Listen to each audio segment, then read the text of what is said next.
పసుపు వేసుకోవాలి, అల్లం వెల్లిగడ్డ వేసుకోవాలి,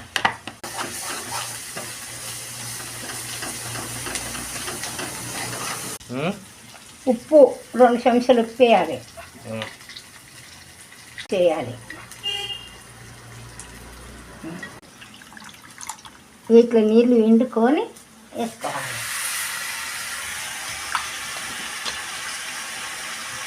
ఇది ఇట్లా చేసుకోవాలి.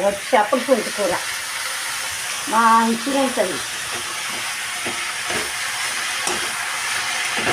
ఇగో జర కలుపుకొని ఒక 5 నిమిషాలు మూత పెట్టుకొని తీసుకోవాలి.